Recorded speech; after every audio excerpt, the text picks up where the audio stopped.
This is what I'm getting through our emergency chat channels. Again, here's Gretna, and so that would indicate that there might be a tornado in there, or at minimum, damaging winds that are occurring. So this is a life-threatening situation. So I'm going to give you a bit of a picture. We'll walk and talk here, but I'll start off with showing you Bayou Barbell.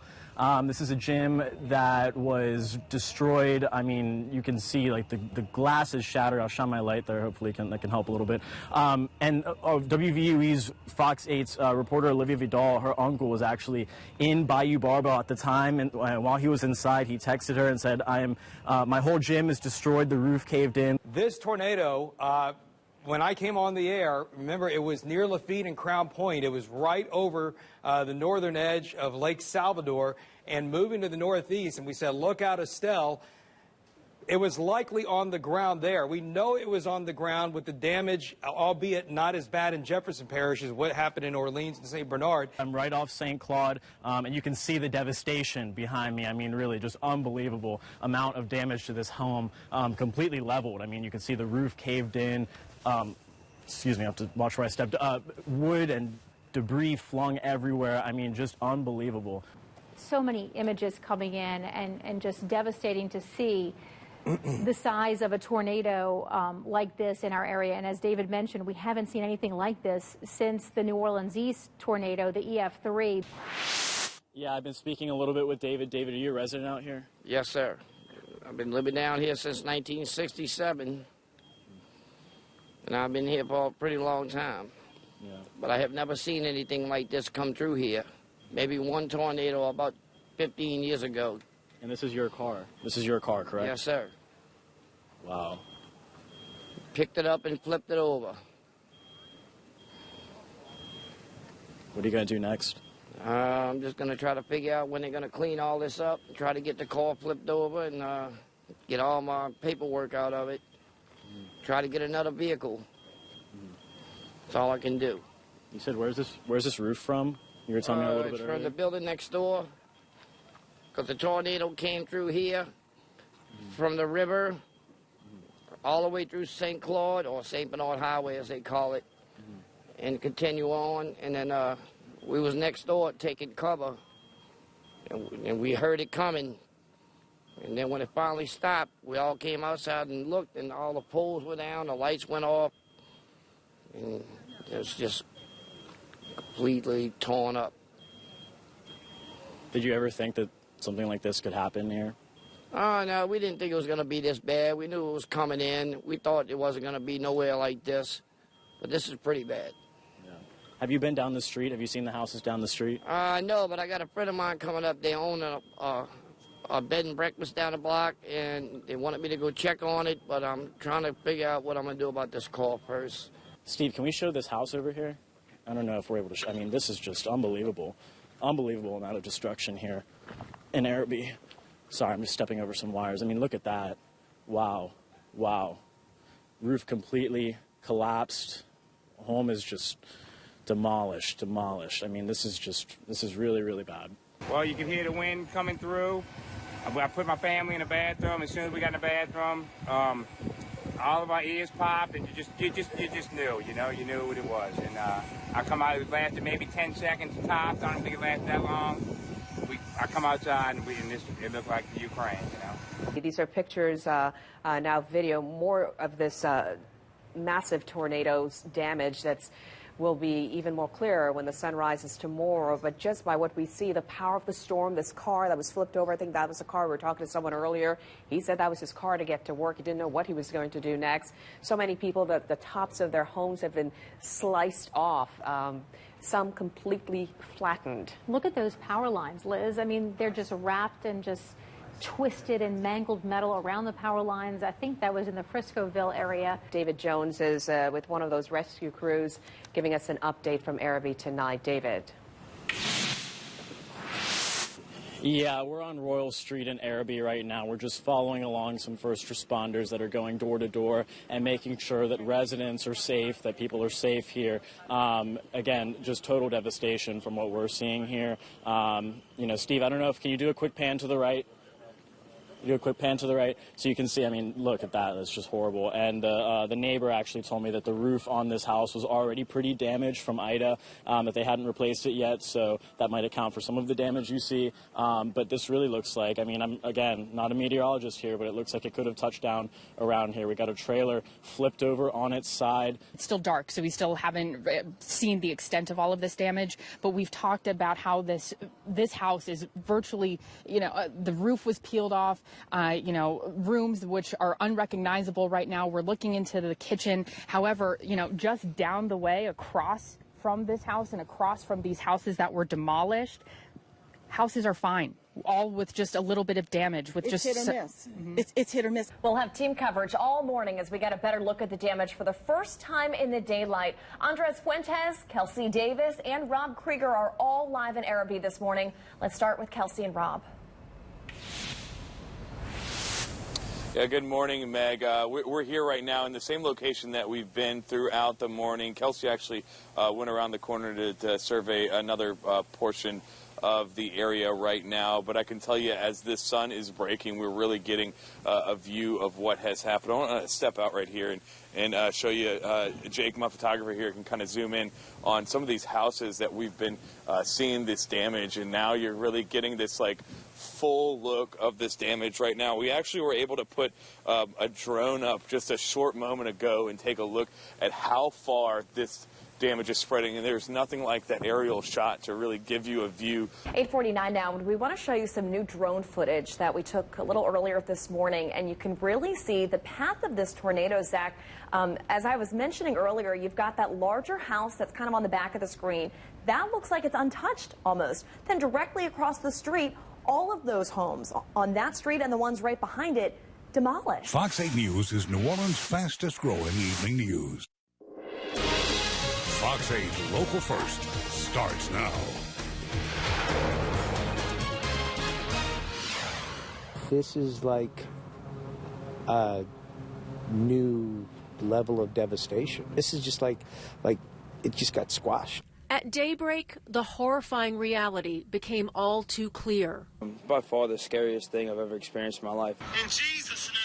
All from a fast-moving EF3 tornado that tore at least a 2-mile path through parts of New Orleans and Arabi. It's a horrifying scene, a very unfortunate situation. My family is very thankful that God chose to save us and protect us. With one person dead, those whose lives have been turned upside down shudder to think what could have happened to them. But it's a blessing. I promise you it's a blessing to still be here today. Could have been worse. Good evening, I'm Kim Holden. And I'm Liz Reyes. While the hardest hit neighborhoods are in Arabi, that tornado left a trail of damage across 2 parishes. Yeah, the path spans between 16 and 20 miles, with neighbors from Gretna to New Orleans East documenting the tornado's path even as it moved over the water and across the Mississippi River. While tornadoes of this magnitude are rare for our area, the task of rebuilding after a natural disaster is all too familiar for many families and neighbors in our area. We are hearing new stories of survival as people in the violent storm's path race to protect their children and loved ones as their homes were ripped apart around them. Natasha Robin begins our team coverage. This is like a new level of devastation. Debris everywhere, trees decorated with insulation from homes destroyed when a tornado ripped through Arabi. It's as bad as it gets. Look, you're looking at this house right here. I don't know if you can save that house. It's been utterly, it's still standing, but half of it's destroyed. You got a guy sitting here in the window. He's sitting there with the roof is off. And he's sitting there probably looking at his life going, oh, my God, what happened? We were there, and it was the sound, and he was like, get down, get down. Many said they heard it coming, but it was fast, and they had little time to react. He was starting to get up, we got to get down, move, and he heard the back window break, and he told us, get down on the ground and laid on top of us. When the roof was gone and I could hear him, he goes, Daddy, the roof's gone. And then it started pulling me off the ground, and when I realized that, I shoved him to the floor and just spread myself out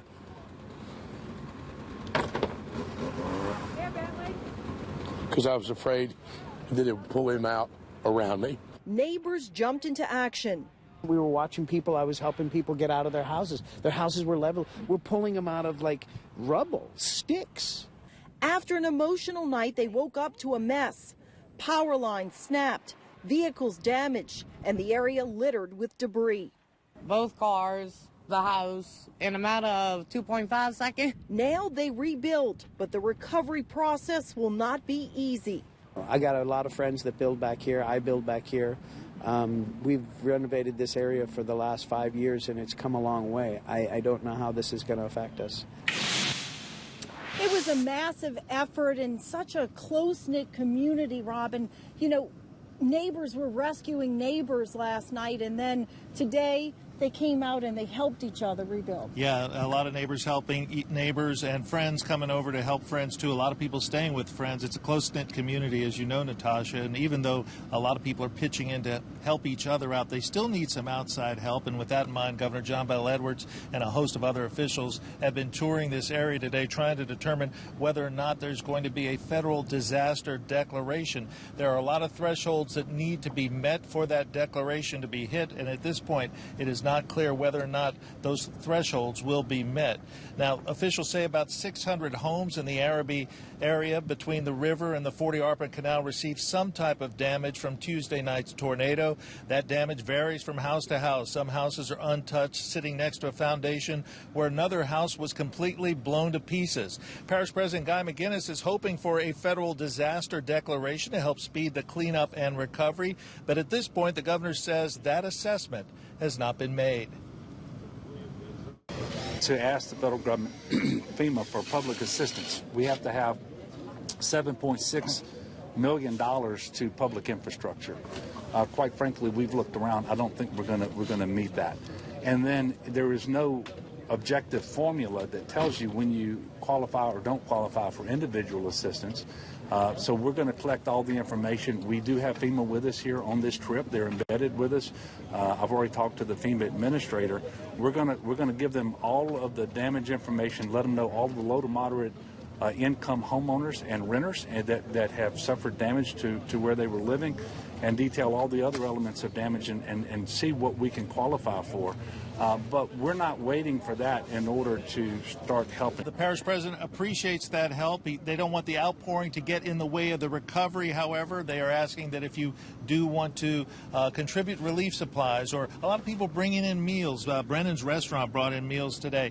They would like that to be coordinated through the parish president's office, because they really aren't letting in a whole lot of outsiders here, because there's so much work to do. Yeah, and you know, Rob, last night, just after this happened, we saw so many law enforcement agencies from outside of this jurisdiction. Jefferson Parish came in. We saw New Orleans here, New Orleans EMS also here. It was just amazing when you looked at the resources that came in from outside of St. Bernard. And then today, the National Guard, we saw them. We saw the Red Cross. I mean, there's a lot of people who stepped in to help, including the community themselves. And like the governor said, it's kind of a lot easier to do that when you have a somewhat confined area. As bad as it is, at least it's a smaller area. It's not like we saw for Hurricane Ida, with just whole parishes devastated. You can concentrate assistance in an area like this, and that's exactly what's going on here today.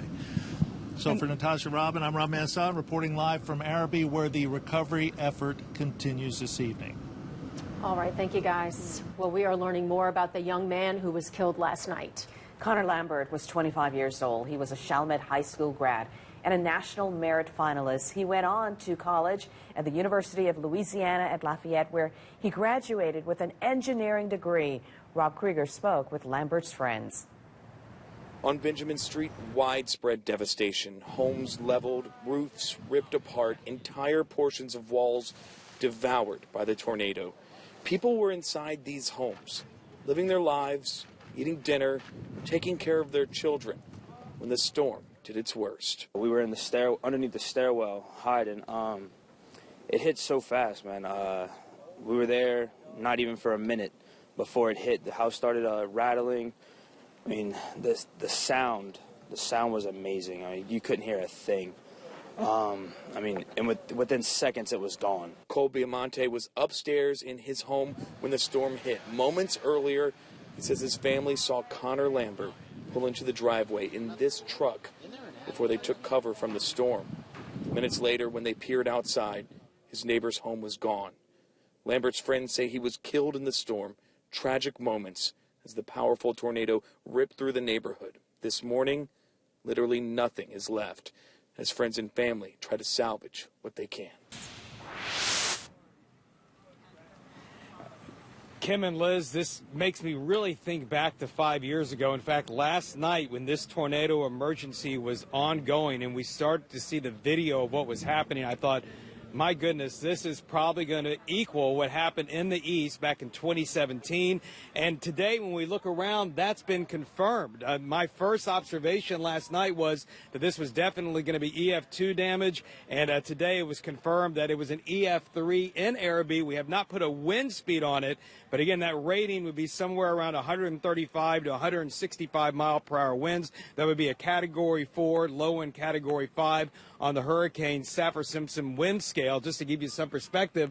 But as we've talked about all day long, Bruce and Zach, during our coverage, when you look at the damage, it is sporadic. And one of the things we noticed with the video last night is I could see as the tornado was forming, I could see what looked like another smaller funnel extending from the larger funnel. And that told me this is a multiple vortex tornado, and what we've learned in years of research is those are the tornadoes that typically do the worst damage, because the winds in some of those individual spinning elements, those individual miniature vortices, can be as much as 100 miles per hour greater than what's rotating around the large funnel itself. And it didn't take long for this damage to occur. This came through Arabi in about 30 to 60 seconds, and it was gone. We see a lot of roof damage. We see a lot of windows blown out. And, of course, in some parts of the neighborhood, the homes have been completely compromised, whereas across the street you see very little damage. Again, indicative that some homes, they got hit by those really strong spinners, and some of them, they just got lucky and they happened to just miss it. Again, it looks like EF3 damage on the ground here in Arabi. The National Weather Service will give it a specific wind speed probably tomorrow when they put out more details on their survey. Let's go over now to meteorologist Bruce Katz, who has a much improved Weather Authority forecast, Bruce. It was quite a night. It was quite a night, David. And again, taking a look back at the history of this thing, I mean, nearly 24 tornadoes, 36 wind damages, as well as hail, and you can see just all over south central part of the country. Now, of course, as we fly in, we had the waterspout that moved in just east of Mandeville / tornado. Some wood areas, maybe had some trees down, no big deal. But of course, the one we were following is the one that damaged Gretna, damaged areas of Algiers, and then Arabi, and then farther north, moving into areas of New Orleans East. And look at the rotation track on Viper, as you can see. Strong rotation from Lake Salvador all the way through Gretna, Murrow, and then we moved into the Arabi area, and then New Orleans East. As we take a look at the actual radar in motion, 6:30, 7 o'clock, all this started coming together. A little hook on the Lake Salvador storm, another hook on the Mandeville storm, and as we put it into motion, you'll notice that hook continued with a vortex developing, moving over the Mississippi River, the one in Mandeville moving north, and then, of course, we saw the devastation after that. So as we move on, this is equivalent, as David mentioned, EF3 confirmed over Arabi, wind speeds 136 to 165, a Category 5 hurricane wind is 157 or greater. So as you can see, this was a microclimate condition where a hurricane is widespread over a large area of real estate. When you get a microstorm like a tornado, all that energy is centered in one place, and you can see the devastation that it certainly caused. And we're going to get more details on the actual wind speed, but nevertheless, I mean, Kim and Liz, this was an incredible tornado this far south, and as you can see with those wind speeds, the damage is certainly verified on the ground. Back to you. Thanks, Bruce. The pictures of the damage in Arabi just overwhelming. And for those who survived its power, it's a moment they will never forget. We'll have more on how they are now picking up the pieces coming up.